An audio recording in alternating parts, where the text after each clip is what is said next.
सत्संग।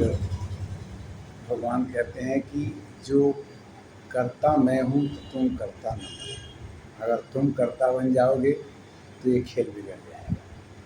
सबही नचावत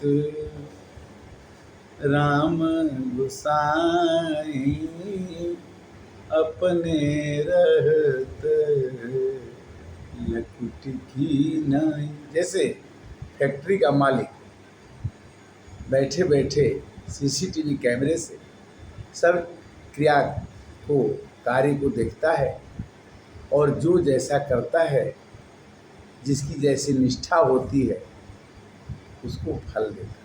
जो जस कर ही सो तस फल जाखा, अकर्म प्रधान विश्व करी राखा।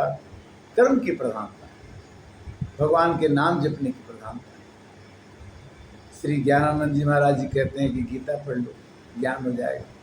और गीता विश्व की महान पुस्तक है।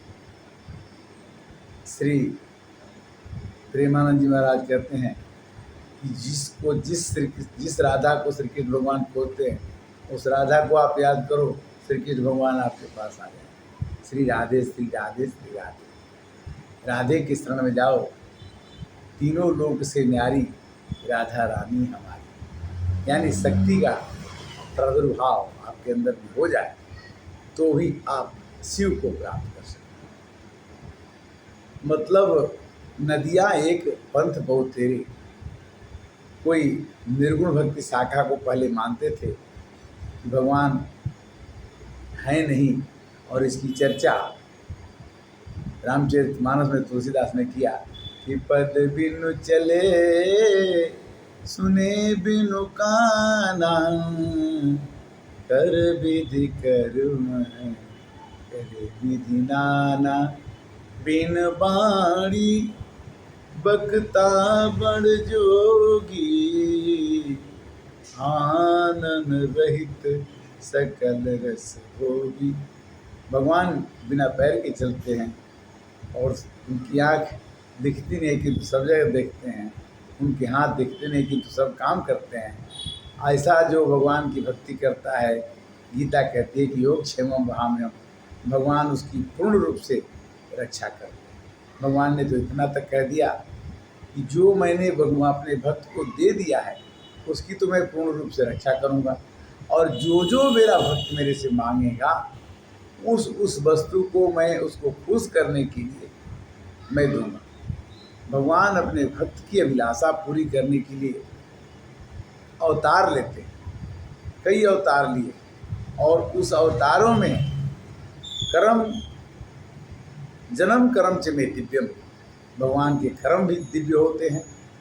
भगवान ने बाली को छुप के मार दिया, शिवरी का बेर खा लिया, जटाऊ का उद्धार कर दिया, अहिल्या का उद्धार कर दिया, रावण का वध कर दिया, हनुमान जी को शक्ति दे दी। यानी श्री कृष्ण भगवान जब आए तो कंस को मारना था, तो 6 वर्ष 7 वर्ष का लड़का कंस को मार दिया, 6 महीने का लड़का ताड़का वो दूध पिलाने आई थी उसको मार दिया। यानी कर्म जन्म कर्म च में दिव्यम, भगवान के कर्म दिव्य होते हैं, ऐसे होते हैं जिस पर विश्वास ही न हो। ये हो कैसे?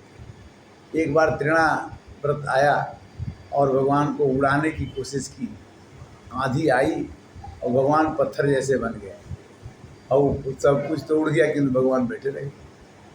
यशोदा मैया ने कहा कि आंधी आया है, बच्चा कहाँ है? कोई उनको उठाने जाए तो उठे नहीं, इतने भारी बन गए। बकासुर आया, उसको भी भगवान ने मार दिया। काले यादव में नाग आया, उसको भी भगवान ने मार दिया। यानी भगवान के रास्ते में जो आया उसको उन्होंने मार दिया। जरासंध को भी मार सकते थे किंतु भगवान ने नहीं मारा। भगवान जिसको मार सकते थे उसको नहीं मार के बड़ाई दिलवाते। भगवान राम ने कहा विभीषण से कि रावण मर नहीं रहा है, विभीषण कोई उपाय बताओ। विभीषण को बड़ी खुशी हुई कि भगवान ने मेरे से पूछा, भगवान होते हुए भी मेरे को पूछ रहे हैं कि कैसे। विभीषण ने कहा कि हमारे भाई के नाभि में अमृत है, अगर आप नाभि में तीर मारेंगे तो ये मर जाएगा। तो कहने का मतलब ये है कि भगवान केवल बड़प्पन देते हैं हम लोगों को, हमसे कोई अच्छा काम करवाते हैं और हम उस काम को कर देते हैं, तो हम क्या समझते कि करता मैं ही हूँ, वैसे हम करता है नहीं। अच्छे अच्छे कार्य जो होते हैं, अच्छे गाते हैं, अच्छे बजाते हैं, अच्छे बोलते हैं, अच्छे जितने भी हम काम करते हैं अच्छे अच्छे, वो सब भगवान की प्रेरणा है और सब भगवान की देन है। जिस समय वो चाहें वो अपने दिव्य गुण को हमारे अंदर से खींच लेते हैं और हमारी घमंड के कारण से बेइज्जती होती है। अर्जुन को घमंड हुआ, गए जंगल में, गोपियाँ लपट पड़ी, उनका कोई हाल बिगड़ गया। वही अर्जुन वही बाण गोपियों के आगे, भीलों के आगे अर्जुन का कुछ नहीं चला, क्योंकि भगवान श्री कृष्ण ने उन्हें छोड़ दिया। जिस दिन भगवान श्री कृष्ण आपको पकड़े रहेंगे, जिस दिन शक्ति आपको पकड़ी रहेगी, जिस दिन भगवान के नाम का जब का प्रस्ताव रहेगा, तब तक आपको बड़ रखवार रमापति जासू असीप की राखूं। मतलब कोई आदमी चाहे कि भगवान के भक्त को कुछ बिगाड़ सकें तो शायद ये सब नहीं, किंतु मन धीरज कैसे धरेगा? एक भरोसो, एक बल, एक श्वास विश्वास, एक राम घन श्याम एक चातक तुलसीदास। जब तक चातक नहीं बनेंगे, जब तक भगवान में विश्वास नहीं करेंगे, तब तक संभव नहीं है कि भगवान का कृपा का पात्र हम बन जाए। कृपा का पात्र बनना, भगवान के शरण में जाना, आए शरण तजे नहीं ताहूँ, कोटि विप्र बध लागे जाओ।